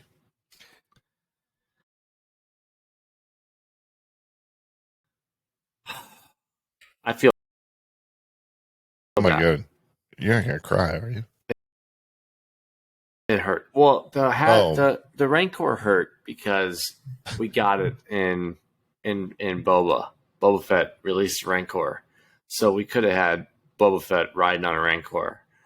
I'm sorry, it's not funny. I honestly thought that you were gonna get real emotional for a minute. I was like, whoa, hang on, I'm not ready for this level of support. I'm just not that good of an actor yet. Sorry. Okay, all right. But they are currently funding the Black Series third sister Force Effects lightsaber, which is Reva's lightsaber. So the twin blades with the circle in the middle is supposed to have a spinning function. The last day for this backing is July 11th. They're currently at 1,300 out of 5,000 backers needed to get the project off the ground. I'm so tired of the internet. I am so tired of the internet. Oh, why is that? Okay, so they need how many backers? 5,000? $5,000. $5K. And they've got 1,300? Yeah, they got 1,300 on the lightsaber. Yeah. I hate it. That thing should have been funded. So I want the lightsaber really bad. Like, I want it. And it's a double lightsaber, so it's cost double a normal lightsaber. How much does it cost, John? Most Black Series Force Effects lightsabers cost right around $220, $230. Like, that's average cost. So they're just doubling it up, which is normal. So you're looking at like $450, $500 for this thing? It's $499.99, which I think is part of the problem for it not funding. Okay, I rescind my comments. Okay, I knew you would. I knew you would. Because I thought it was like a fan hate thing because it was Reva, and it apparently it's straight up cost, bro. Inflation's going crazy right now. I can't drop hate thing because it's $500. Maybe all the fans online were hating on Reva because her lightsaber was so expensive. Yeah, I can't. I was the first one to tell you guys I bought 2 Rancors. Like, I was funding that project 100% because I wanted a Black Series scale Rancor. Mm-hmm. Yeah, I don't need the saber for $500, so I'm not funding it. The Rancor, which had articulation points and I could pose with multiple figures, was $350. I had 2 of them in the cart. I think it was $350. It may have been more. It really doesn't matter. I had 2 in the cart. It doesn't matter to me. I was buying it for $500. I'm not buying a double-bladed lightsaber for the Inquisitors. It could be any Inquisitor. It wouldn't matter. So I feel you. That's fine. Anyway, but that's the only toy news right now. And then the only other thing I'll mention quickly is Star Wars Celebration tickets for London 2023 went out today. Yes, they did. I'm not going to London. Most likely. I say that loosely. I didn't get tickets today. How about that? VIP tickets sold out in about 5 minutes. And 4-day adult passes sold out in roughly 20 minutes originally. London's, I will say that London's, I can't remember the name of the center they're doing it at. It's about 700,000 square feet smaller than Anaheim. So, and Anaheim's roughly, 700 to 1 million square feet smaller than Chicago was for McCormick Place. Wait a minute. Chicago was McCormick Place, and Anaheim was in the Anaheim Convention Center, which is smaller than McCormick Place. So McCormick Place is massive. That's where they do Get Your Drinks Ready, C2E2. But yeah, I love McCormick Place. Right. So that's where they held. That's where they held the Star Wars Celebration in 2019, and then they did Anaheim, and now they're in London. And London has not as much space, so they can't sell as many tickets because they can't. So they're down to just single-day tickets currently, and we'll see if I decide to go second market. But I could not log on today because I had this thing called work. I guess it's a daddy issue. I hate it. I don't know. I hate it. But yeah, I have work too. It's a job. But good luck to everybody going. I hope I get to go still. We'll see what happens. The wife really wants to go to London, overseas period, really. But that would give me a good excuse to go. But we'll see what happens. All right. Well, there's that. By the way, Obi-Wan over at Force Dyad tweeted today that he would not be going, and I believe him when he says that. But it was really nice that he pointed out that with Celebration being in London, that gives a bunch of Star Wars fans in Europe the chance to actually make it to Celebration. And even if he can't make it, it's wonderful that those fans now also get that opportunity. And I thought that was really big of him, being like, man, I can't swing it. But think of all the fans who now can because of the location change. And that is good fandom, everybody. Today. Yeah, we had a great exchange today about that because it's a huge deal for it to be close to home.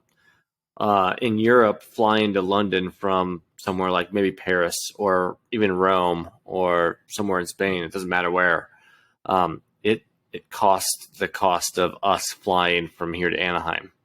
So, they're getting a chance to see things that, aren't normally available to them. So, very excited for those fans, and that's why tickets are harder to get. So absolutely.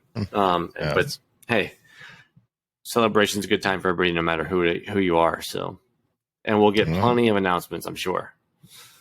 Speaking of announcements, I think it's time for us to roll on to ours. Real quick for comics, I just have one thing to cover. Mindset number 1 from Zach Kaplan and John J. Pearson is out this week from Vault Comics. Of course, we did that wonderful creator interview with them. That book is now out in comic shops. So you should definitely run and buy out all the copies because this book is good. And I guarantee it gets optioned for a film. Like, I just have that feeling that that's coming. It's on the way. So you might want to snatch a physical copy of Mindset number 1 now, because you know what happens when indie books get turned into films. Those books get real hot on the market. So go get yourself a copy. And then I think it's time for us to move on to Galactic Dads Media Network announcements. So let's hit up that transition.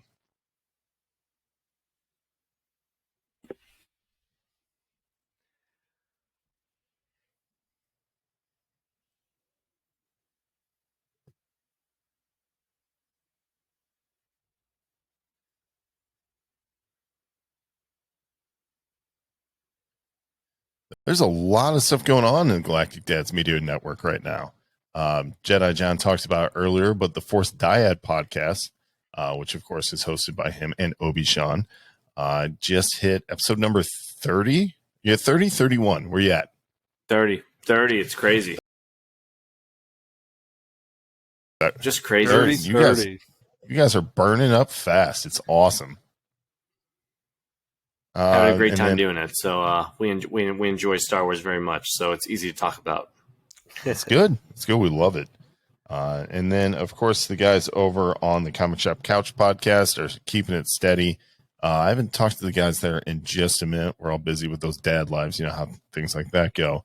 But you can definitely go look for their latest episode anywhere you find your favorite podcast. They are there. As far as the Galactic Dads podcast, that would be us guys. We've got some things moving and shaking. First up, we announced this on the After Hours episode, which is exclusive to Patreon listeners. Jedi John and myself will be headed to San Diego Comic-Con for the first time ever. We are completely stoked about it. We should have gone in 2020, but of course things happened. So now we're going to the first official one this year since it's back in full force, and I am so stoked. We are looking at 3 weeks from today. Yeah. I mean, Man, we'll be so jealous. Yeah. Oh, it's going to be great. Eric, if you just want to go ahead and book a flight, come out with us. I can't get you into the con, but you could be there. And honestly, 3 weeks. 3 weeks from today is literally day one. Day one. That's right. Wow. Yeah. Oh. So we are close, buddy. Which reminds me, we really need to get together and game plan because there's a lot of content that we need to steal from that, and we just need to make sure we do it. Hey, what are you talking about? Just so all the fans out there know, I'm going to steal Brandon. He's going to experience the Funko booth every single day, and he just doesn't know it yet. I'm actually okay with that. If you can find me in like Artist Alley is where you'll find me. I'll be talking to creators. Like that is the part in me where my comic book geek freaks out and flies because I love stories, but I think I've learned the thing I like more than the stories is the creative process of creating comics. So the people behind them. Yeah. I think that comes out in our creator interviews in the way that I just love figuring out how the creators' minds work to get these stories out. So that's where you're going to have trouble pulling me away. Then other than that, I'm going to be galactic dadding so hard. It's going to be gross. It's going to be We're going to gross. have a great time. I can't wait. We're going to be decked out every day. We are. Fans, meeting creators, meeting everybody. It's going to be good. I'll go back to your thing. Like, our favorite things are talking to creators. Mm-hmm. And I think you've got another announcement to make about some creators that we're going to get in touch with. Yes, we do. Okay, so we've got a really big one. Fans of the show know that we like to start every episode with the beers of the week. And one of our favorite beer brewers is Four Hands. Four Hands Brewing Company right here in St. Louis. It's a big favorite of ours. And I reached out, worked it out, talked to marketing and everybody. It turns out that this month we will be recording a live episode with the head brewer at Four Hands Brewing Company. And they will take part in a normal recording of the episode on location. Of course, we're going to I intend to have a lot of fun with that. I'm sure we will, but I'm looking to take a lot of stuff that we can put out on the socials for that. There will be the normal episode. It will be episode 94, which fits perfectly with Four Hands.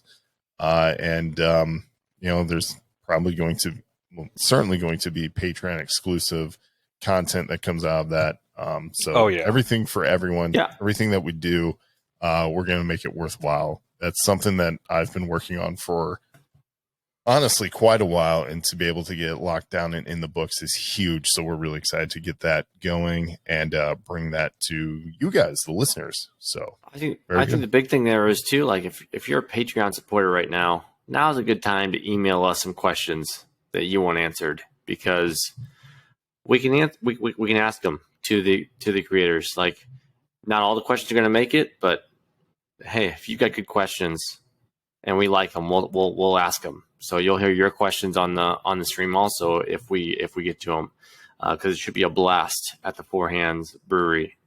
So yeah, so dude, I can't wait. That's going to be great. And the way that works out is, so the brewery itself opens at noon.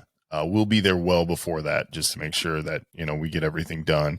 But if you are a Patreon subscriber, hit us up on the message. You are welcome to join us that day when the tap room and stuff opens. You can get in and you can hang out with us after the recording. We may even jump on and record some more. You never know. Whatever we can get away with, we're definitely going to go for, because at that point we'll be a few Four Hands in the bag, and it's just going to be a great time. So if you are a Patreon subscriber, keep an eye out. There you go. Keep an eye out. We will be posting details for that, so you guys can get in and enjoy an in-person Galactic Dads event. So really, I mean, that's huge. That's like our first real, aside from QuadCon, but like this is like our first real big Patreon event. I think it's going to be a great time. Out in the community event. Yeah, it's our first big collab. I mean, you've had the owner of QuadCon on. We've had multiple QuadCons under our belts now, but going to a brewery and just having a good time. And we've got beer of the week segment every week. Should be a blast. Also it's like, it's a good sized brewery. and it's also St. Louis based, which is pretty huge. And I've said before, Four Hands does a lot of collaborations, and they do things that benefit the community. There's citywide beer. A good portion of those sales go right back into community and programs there. They did the beer that I had a couple weeks ago that benefits the Cardinal Glen Children's Hospital. I mean, it's a wonderful, not only do they make great beers, but they're a great company for the stuff they do. And it's huge that they're the first big brewery that we get to collaborate with. So we're very excited about that.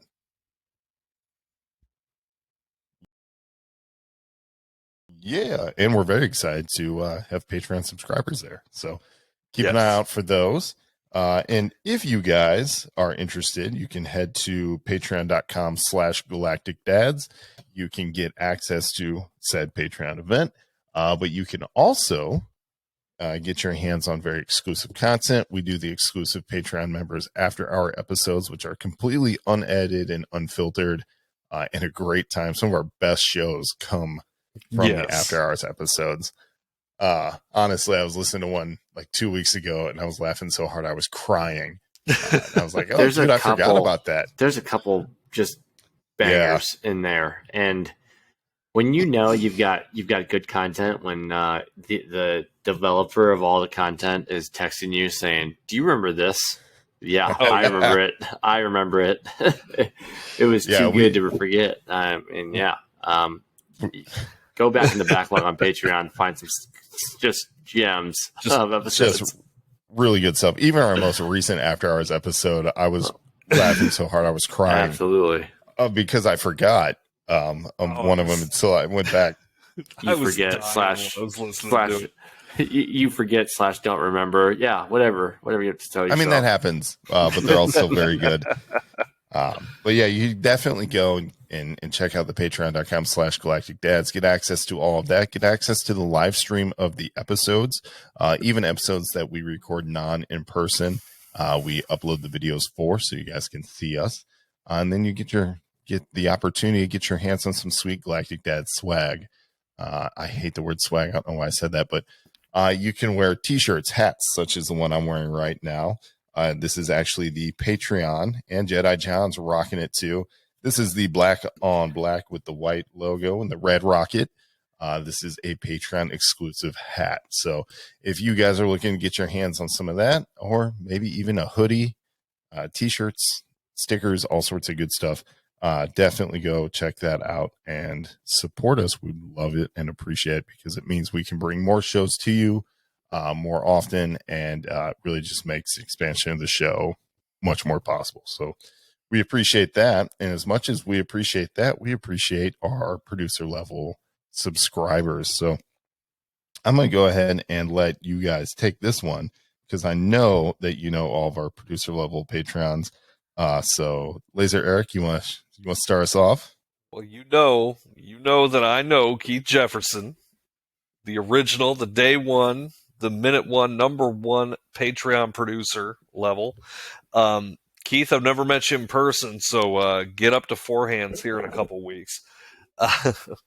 But I will buy that man a beer. Absolutely. I will buy him a lot of beers. Absolutely. Yeah. He's a self-described geek. I've seen him on the social media with the swag, wearing the swag. I hate that word too, but it just shows up. A good dad in his own right. Works hard, does a great job working with you, Brandon, and just a great dude. So hopefully we get a chance to meet up in person, have a couple drinks. So, but in the meantime, thank you very much for your support. Yeah, he really just should have. He should have been at the move on Saturday. That's really what should have happened. Oh, yeah, no, I respect him too much to put him through that. That's terrible. We know who could have been at the move. Well, and why don't you go with TK 31788? Yes, I will. I don't know if I can give him a better description than he gave himself the other week. I'm not sure. I'm really going to try, though.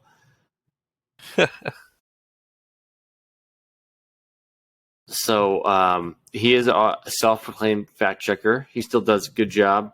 He'll text me on the off chance that he's like, you were wrong about this, and he takes pride in it. He takes pride in his role for us. Yes. But yeah, overall, great guy. You guys heard him on the podcast the other week. Just fantastic individual.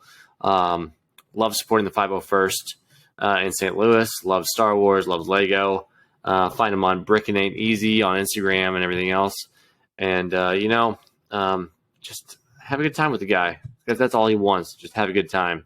And hope to see you out at Four Hands when we do our recording, which I don't doubt you'll be there. You're close enough. 100%. Even working half a day. Come on out and have a beer with us. Absolutely. So, yeah. Thank you very much, TK31788. Very good, very good. And of course, that takes us all the way down to our I Love You 3000 level support member, which, by the way, that is the highest level that you can support and gets you so much good stuff. That's why TK was on the show, but he's been a long time collaborator. But that's why Joe President has been on the show a few times as well. And he is our I Love You 3000 level member. Joe is, of course, the founding member of the Comic Shop Couch podcast. He's a wonderful dad. He's actually such a good dad that he's considering not going to San Diego Comic-Con just so he can give his kids better life. He might use that money to be a better father. And while the fan in me cannot understand that, the father in me totally respects that. So we may or may not see him at San Diego Comic-Con. But, I mean, what else needs to be said after saying that? Like, the dude is a stand-up guy.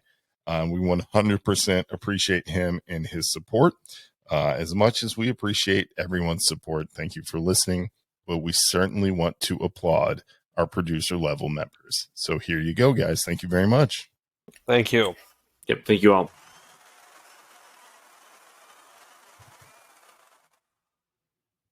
All right, guys. I think that's it. That finishes us out for the episode, doesn't it?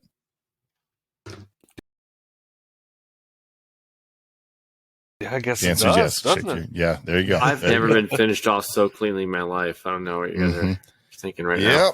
Yep. There it goes. Everyone there coming. put it in, isn't it? Saw that coming.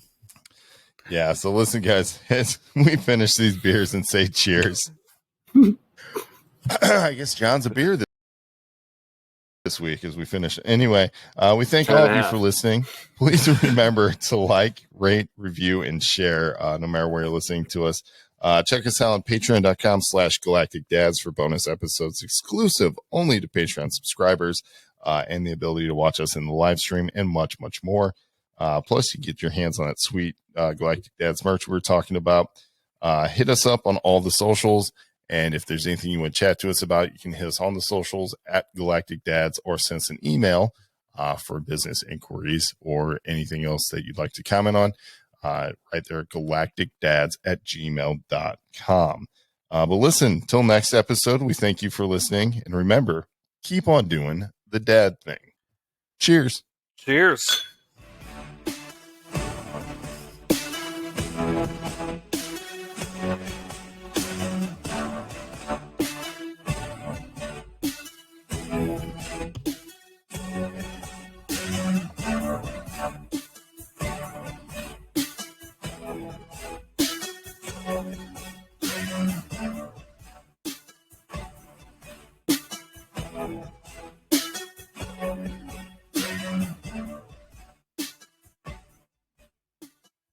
Oh, that's looking good. You guys check out this Nova helmet.